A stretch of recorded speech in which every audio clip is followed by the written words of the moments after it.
મિત્રો ધોરણ 10 ગણિત પ્રકરણ 14 સંભાવના સ્વાધ્યાય 14.1 પ્રકરણ એન્ડ તરફ જઈ રહ્યું છે મિત્રો। એમાં દાખલા નંબર 18।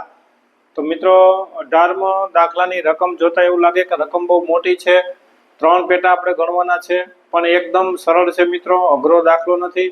સંભાવના પ્રકરણ જ મિત્રો એકદમ સરળ છે, પણ મિત્રો કેમ દૂર ભાગે છે એ જ ખ્યાલ પડતો નથી। ચલો જોઈએ મિત્રો। તો એક ખોખામાં 1 થી 90 સુધીની સંખ્યાઓ લખેલી છે। એક ખોખું આપ્યું છે, એમાં 1 થી 90 સુધીની સંખ્યા લખેલી છે। 90 ગોળ તકતીઓ છે। જો ખોખામાંથી એક ગોળ તકતી યાદચ્છિક રીતે, એટલે કે જોયા વિનાની, હું વારંવાર તો આ શબ્દનો ઉપયોગ, યાદચ્છિક રીતે કાઢવામાં આવે, જોયા વિનાની કાઢે છે, અને તેના પર એક તકતીઓ છે 90, એક ખોખાની અંદર એવી 1 થી 90 સુધીનો અંકો લખેલી એવી ગોળ તકતીઓ અંદર લખી છે, 1, 2, 3 થી માંડીને ઠેઠ 90 સુધીની, અને ખોખાની અંદર પેક કરી દીધી છે। પછી જોયા વિનાનો એની અંદરથી એક તકતી આપણે કાઢવામાં આવે છે। તો એની પર નંબર 1 3 પેટા આપણે જવાબ આપવાના છે। 2 અંકની સંખ્યા હોય એની સંભાવના શોધો, પૂર્ણ વર્ગ સંખ્યા મળે એની સંભાવના શોધો, અને 5 વડે વિભાજ્ય હોય તેની સંભાવના શોધો। તો મિત્રો 2 અંકની હોય તો તમને ખ્યાલ જ છે, કારણ કે 1, 2, 3, 4, 5, 6, 7, 8 ને 9 સુધી નહીં આવે। 10 એ 2 અંકની કહેવાય, 10 થી માંડીને અને ઠેઠ 90 સુધીની છે એ 2 અંક ગણાય છે, એ તમને ખ્યાલ છે। એટલે તમે તરત જ કહેશો સર 90 માંથી 9 બાદ કરો તો 81 વધશે, 2 અંકની સંખ્યા 81 આવશે। ચાલો હવે બીજું આમાં શું કરશો? પૂર્ણ વર્ગ સંખ્યા 1 થી 90 સુધીમાં પૂર્ણ વર્ગ સંખ્યા, ઘણા વિદ્યાર્થી મિત્રો એવા છે કે પૂર્ણ વર્ગ સંખ્યા જ ખબર નથી। તો પૂર્ણ વર્ગ સંખ્યા કોને કહેવાય? તો કે જેનો વર્ગમૂળ નીકળતું હોય। દાખલા તરીકે 4, તો 4 નું વર્ગમૂળ 2, 9 તો એનું 3, 16 તો એનું 4, 25 તો એનું 5, બરોબર છે, 36 તો એનું 6। તેમ છતાંય ન ખબર પડતી, 1 નું વર્ગમૂળ 1 તો 1 આવે, 2 નો વર્ગ 4 તો 4 આવે, 3 નો વર્ગ 9 તો 9 આવે, 4 નો વર્ગ 16 તો 16 આવે, 5 નો વર્ગ 25 તો આવે, 6 નો 36 આવે, 7 નો 49 એ આવશે, અને 8 નો 64 અને 9 નો 81। તો આ બધી જે છે ને મિત્રો એ પૂર્ણ વર્ગ સંખ્યા થશે। ત્યાર પછી 5 વડે વિભાજ્ય હોય, તો 5 વડે જેને ભાંગી શકાતું હોય તો 5 ને 5 વડે ભાંગી શકાય, કારણ કે 5 ભાગ્યા 5 એટલે 1। 10 ને 5 વડે ભાંગી શકાય, 15 ને 5 વડે ભાંગી શકાય, અને 18 ને પણ 90 ને પણ 5 વડે ભાંગી શકાય, કારણ કે 18, 5 અને 90, તો એનો મતલબ એવો થયો કે 1 થી 90 માં 5 વડે વિભાજ્ય હોય ને એવી 18 સંખ્યા આવશે। ચાલો આપણે જોઈએ, દાખલાની શરૂઆત જ કરીએ આપણે। તો પેટા નંબર, તો કુલ પરિણામો, તો કુલ તકતીઓની સંખ્યા, કુલ તકતીઓની સંખ્યા બરાબર 90। તો કુલ પરિણામ પણ મિત્રો 90 થશે। તો કુલ પરિણામ પણ 90 થશે।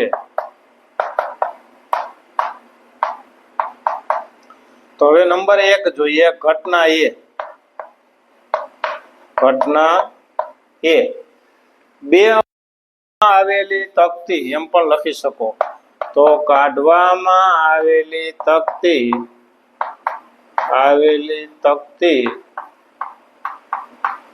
2 અંકની હોય, 2 અંકની સંખ્યા હોય તેની સંભાવના એ છે, તેની સંભાવના એ છે। તો એના સાનુકૂળ પરિણામો મિત્રો, તો એના સાનુકૂળ પરિણામો, ચલો 2 અંકની મેં તમને કીધું હતું, 2 અંક તો 1 થી 90 સુધીમાં 1, 2, 3, 4, 5, 6, 7, 8 અને 9, એટલે કે 1 થી 9, 90 સુધીમાં, એટલે કે 90 માંથી 9 બાદ કરો મિત્રો તો તમને મળશે 81। તો 81 છે ને મિત્રો એ 2 અંકની સંખ્યા થશે, એમાં 10 આવી જાય અને છેલ્લે 90 આવી જાય। આપણે લખવું હોય તો કૌંસમાં તમે લખી શકો કે 10 થી માંડી 10, 11, 12 ઠેઠ 90 સુધી આ 2 અંકની હોય, બધી 2 અંકની જ આવશે। તો P of A બરાબર એના સાનુકૂળ પરિણામ છેદમાં કુલ પરિણામો। તો કઈ સૂત્ર લખવાની જરૂર નથી, 81 ના છેદમાં 90। તો અહીંયા 90 81 અને 9 દાન 90, 9 9 કટ, તો 9 ના છેદમાં 10, અથવા 0.9 એમ પણ લખી શકો. પી ઓફ એ બરાબર 9/10 અથવા 0.9. આ તમારે જેમ લખવું એમ તમે લખી શકો. આ પહેલો જવાબ. ચાલો નંબર 2, એટલે કે ઘટના બી. તો ઘટના બી, કાઢવામાં આવેલી તકતી, લખવાનું તો એ જ છે, કાઢવામાં આવેલી તકતી, બોલો 2, પૂર્ણ વર્ગ સંખ્યા મળે, પૂર્ણ વર્ગ સંખ્યા મળે તેની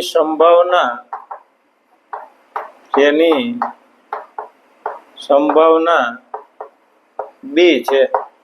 તો બીના સાનુકૂળ પરિણામો, બીના સાનુકૂળ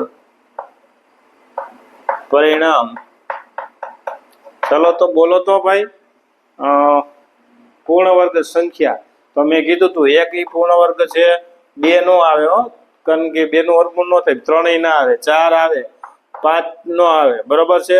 પછી આ 1 નો વર્ગ 1, 2 નો વર્ગ 4, 3 નો વર્ગ 9 તો 9 આવે, 4 નો વર્ગ 16 તો 16 આવે, 5 નો વર્ગ 25 તો 25 આવે, 6 નો વર્ગ 36 તો આવે, 7 નો 49 તો આવે, 8 નો 64 અને છેલ્લે 9 નો 81.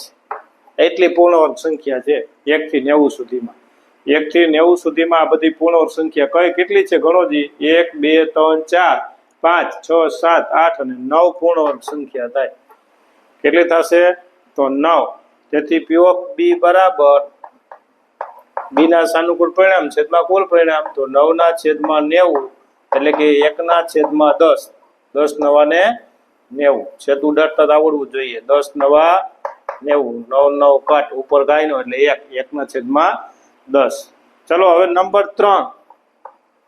જગ્યાનો થોડોક અભાવ છે એટલે નંબર 3 જોઈએ.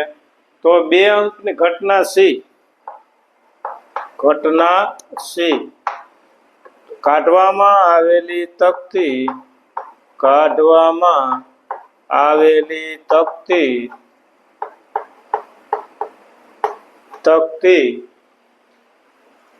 5 વડે વિભાજ્ય હોય, 5 વડે વિભાજ્ય હોય તેની સંભાવના સી એ.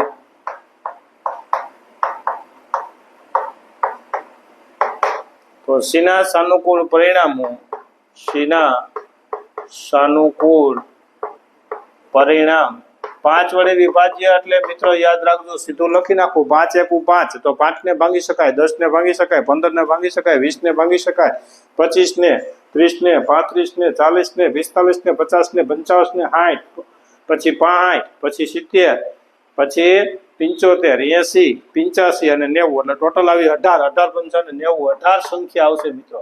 તો સીના સાનુકૂળ પરિણામો 18 થશે. તેથી પી ઓફ સી બરાબર સીના સાનુકૂળ પરિણામ છેદમાં કુલ પરિણામ, એટલે કે 18/90. અહીંયા 18 5 90 થાય છે અને અહીંયા 18 એકુ 18, 18 18 કટ, તો આનો જવાબ મળશે મિત્રો 1/5. તો 5 વડે વિભાજ્ય સંખ્યાની સંભાવના 1/5 મળશે.